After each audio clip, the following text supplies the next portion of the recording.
لا الہ تیری شان یا وحدہ، تو خیال و تجسس تو ہی آرزو۔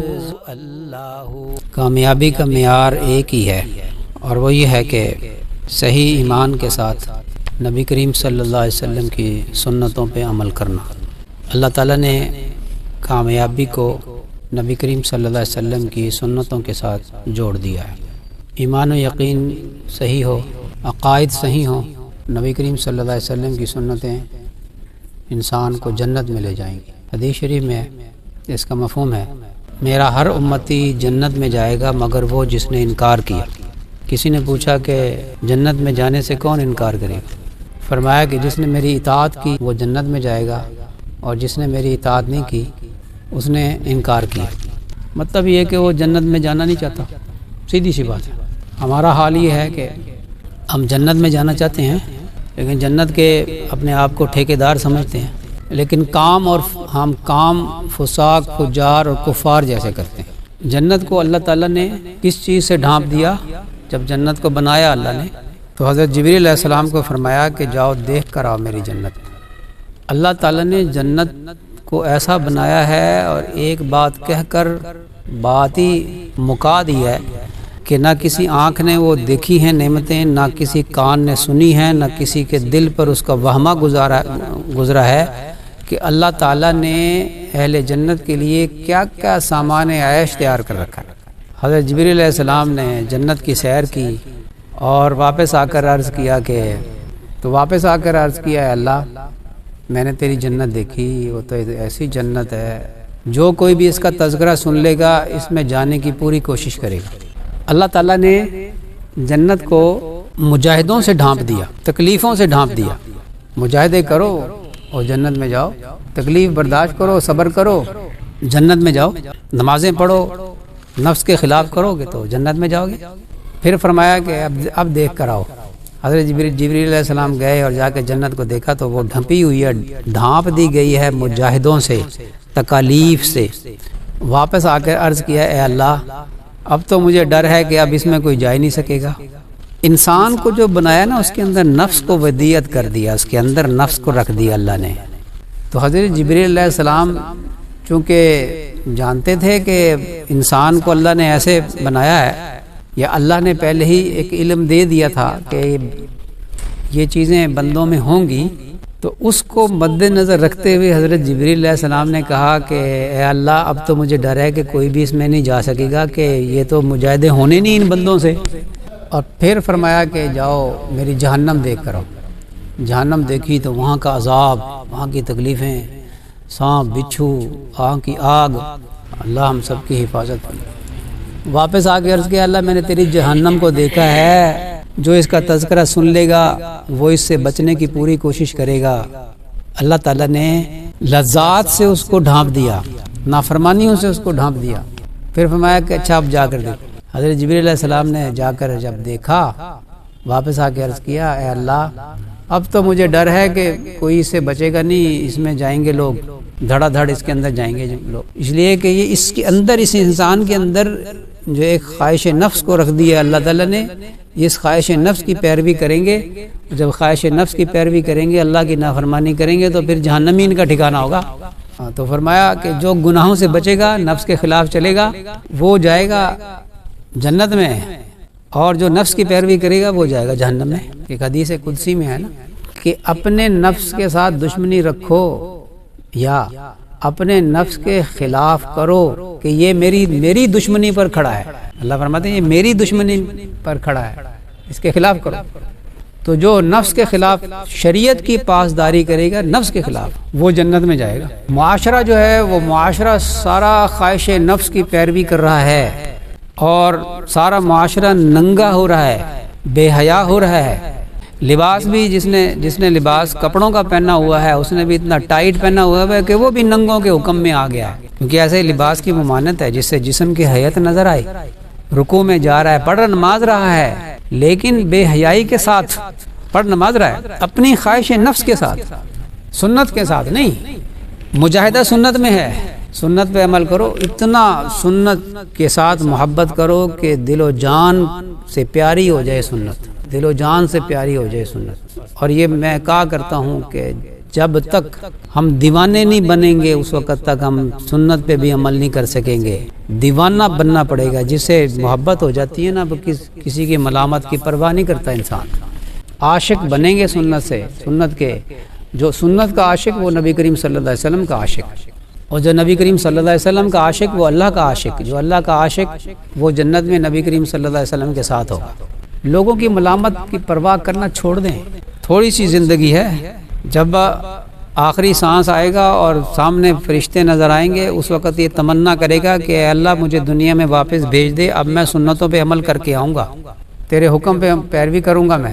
اللہ فرمائیں گے نہیں، اب مہلت ختم ہو گئی ہے، میں نے کتنا پوری زندگی تیرے سامنے حادثات بھی ہوتے رہے، تجھے عبرت نہیں ہوئی، تو نے جنازے بھی دیکھے اور تو نے جمعے میں بیانات بھی سنے، آگے پیچھے بھی سنے، تجھے تیرے پاس ڈرانے والے ہم نے بھیجے، لیکن تجھے ہوش نہیں آئی۔ اب جب تو فرشتے نظر آ رہے ہیں تو تجھ کہہ رہا ہے کہ مجھے مہلت دے دے۔ ایک ایک لمحہ ایک ایک سانس مہلت ہے، لیکن ہم اس مہلت سے فائدہ نہیں اٹھا رہے۔ سنت کی اتنی عظمت ہے اللہ تعالیٰ کے ہاں، ایک سنت 1000 نفلوں سے وزنی ہوتی ہے۔ اس کی میں مثال دیتا ہوں، ایک شخص سیڑھیوں میں چڑھ رہا ہے تو سنت ہے کہ سیڑھیوں میں چڑھتے ہوئے اللہ اکبر پڑھے۔ دوسرا شخص تلاوت کر رہا ہے، اب تلاوت کا کتنا ثواب ہے؟ ایک حرف پہ 10 نیکی، کتنے حروف پڑھتا ہے تلاوت کرتا ہے تو کتنی نیکیاں ہوں گی؟ ایک شخص تلاوت کرتا ہوا چڑھ رہا ہے سیڑھیوں پہ، اور دوسرا شخص سنت کی نیت سے اللہ اکبر کہتا ہوا پڑھ جا رہا ہے۔ یہ پورا قرآن پاک بھی پڑھ لینا تو اس سنت کے برابر ثواب نہیں ہوگا۔ حضرت مجد الفسانی رحمۃ اللہ علیہ کی ایک بات یاد آئی سنت کے حوالے سے۔ ایک چشتی سلسلے کے بزرگ آئے صاحب حال حضرت مجد الفسانی رحمۃ اللہ علیہ کے پاس، آ کر کہنے لگے کہ مجھ پر ایک عرصہ تک قبض کی کیفیت رہی۔ ایک قبض جو ہے وہ یہ تصوف کی اصطلاح ہے، طبیعت کا بند ہو جانا، مزہ نہ آنا، عبادات کے اندر لذت کا نہ آنا اور وساوس کا گھیر لینا، تو ایک قبض کی کیفیت رہی ایک عرصہ تک، کئی سال تک۔ میں آپ کے شیخ حضرت باقی باللہ رحمۃ اللہ علیہ کے پاس آیا اور ان سے میں نے عرض کیا کہ میری یہ کیفیت بہت عرصے سے ہے، ختم نہیں ہو رہی۔ تو حضرت نے توجہ فرمائی تو میری وہ کیفیت لمحہ بھر کے اندر وہ ختم ہو گئی اور بست کی کیفیت میں آ گیا میں۔ ہمارے مشائخ جو ہے نا بڑے صاحب تصرف ہوتے ہیں، نقش بندی صحیح نقش بندی ہو نا، وہ چشتیہ سلسلے کے بزرگ تھے وہ اور صاحب حال۔ تو کہنے لگے کہ اب حضرت کا انتقال ہو گیا اور حضرت نے اپنے سارے مریدین اور خلفاء کو آپ کے سپرد کر دیا ہے، تو اب آپ بھی کچھ عنایت فرمائیں۔ حضرت مجد الفسانی رحمۃ اللہ نے فرمایا کہ بھی ہمارے پاس تو سنت کے علاوہ کچھ بھی نہیں، ہمارے پاس تو سنت کے علاوہ کچھ بھی نہیں۔ یہ جملہ جب فرمایا تو ان چشتی بزرگ کے اوپر حال طاری ہو گیا، جذب طاری ہو گیا۔ جب وہ جذب طاری ہوا نا ان کے اوپر اور ایسے انہوں نے ہلنا شروع کر دیا جذب میں، تو ان کے ہلنے سے پوری سرحد کی زمین ہلنے لگی۔ حضرت مجد الفسانی رحمۃ اللہ علیہ نے اپنے خادم کو فرمایا کہ وہ طاق میں سے میری مسواک اٹھا کے لا۔ مسواک اٹھا کے وہ لایا تو حضرت نے مسواک زمین پر رکھی، جو ہی زمین پر رکھی زمین کی جنبش ختم اور ان صاحب حال بزرگ کی بھی کا حال بھی ختم۔ پھر فرمایا اگر میں چاہوں نا اللہ سے دعا مانگوں تو پورے سرحد کے مردے زندہ ہو جائیں، لیکن میری اس کرامت اور تمہارے اس حال اور تمہاری اس کرامت سے وضو کے اندر مسواک کرنے کی جو سنت ہے میں اس کو افضل سمجھتا ہوں۔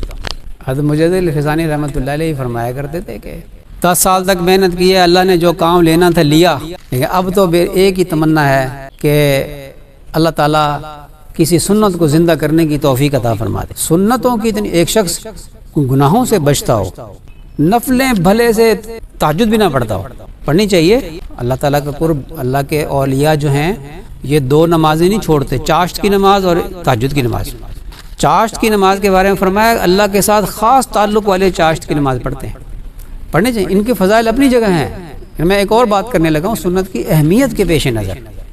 نفلیں بھلے سے اتنے لمبی چوڑی نہ پڑھتا ہو، تلاوت بھی مختصر ہی کرتا ہو، زیادہ نہ کرتا ہو، تسبیحات بھی اتنی زیادہ نہ کرتا ہو، گناہوں سے بچتا ہو، اپنی نظروں کی حفاظت کرتا ہو، اپنے کانوں کی حفاظت کرتا ہو، اپنے دل کی بھی حفاظت کرے، لے اور سنت میں عمل کرتا ہو، اس کا آئینے میں دیکھنا سنت کے مطابق ہے اور دعا پڑھتا ہے، اس کا کھانا کھانا سنت کے مطابق ہے، اس کا بیت الخلاء میں جانا سنت کے مطابق ہے، اس کا لباس سنت کے مطابق، لباس کا پہننا سنت کے مطابق، لباس کا اتارنا سنت کے مطابق، اس کا کنگھی کرنا سنت کے مطابق، تیل لگانا سنت کے مطابق، اس کا چلنا سنت کے مطابق، اس کا ایک ایک کام سنت کے مطابق، گھر سے نکلنا سنت کے مطابق، گھر کے اندر داخل ہونا سنت کے مطابق، لوگوں کے ساتھ پیش آنا بھی سنت کے مطابق، اس کی زندگی سنت کے مطابق ہے۔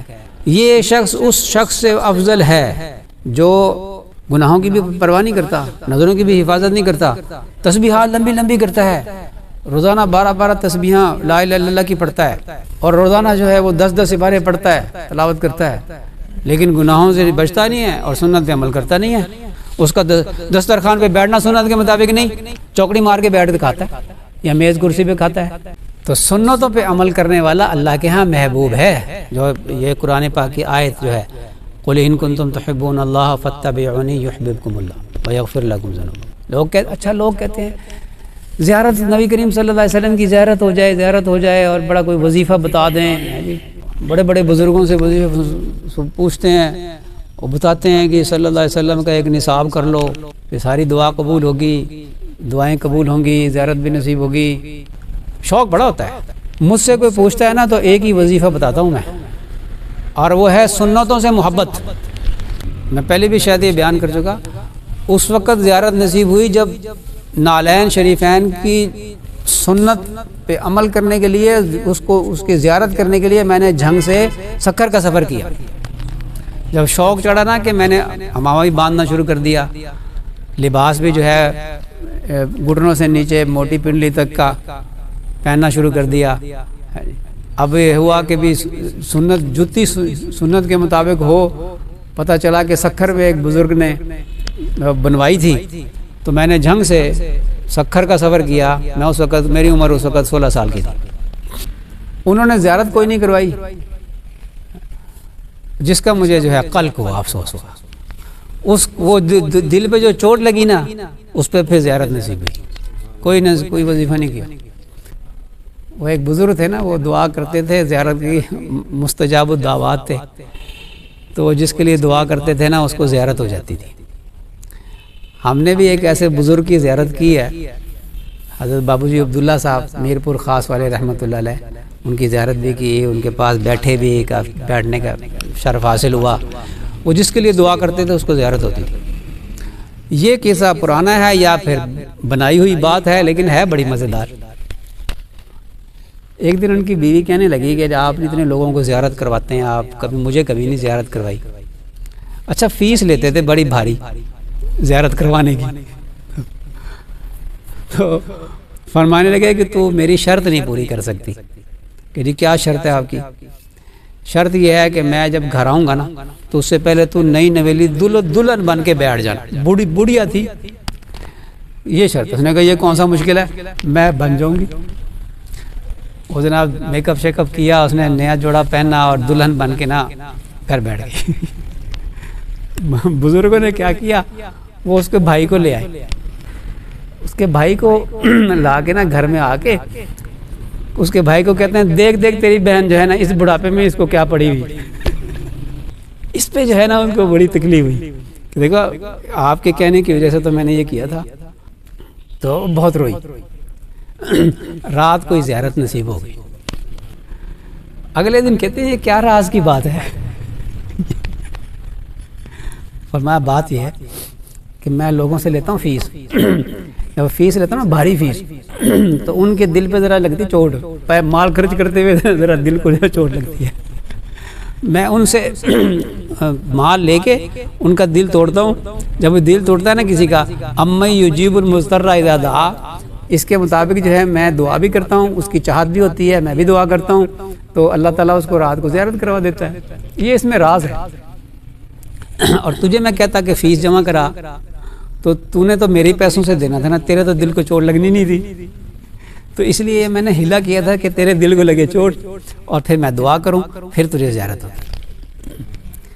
یہ جو لگتی نا دل کو چوٹ، ایک اتباع سنت ہو، اس کا شوق ہو، پھر لگی چوٹ، انہوں نے زیارت کروائی کوئی نہ، اور میں ویسے ہی واپس آیا، رسالہ بتا دیا مجھے زادو سعید کہ اس کے آخری صفحے پہ تصویر چھپی ہوئی ہے، وہ دیکھ لو۔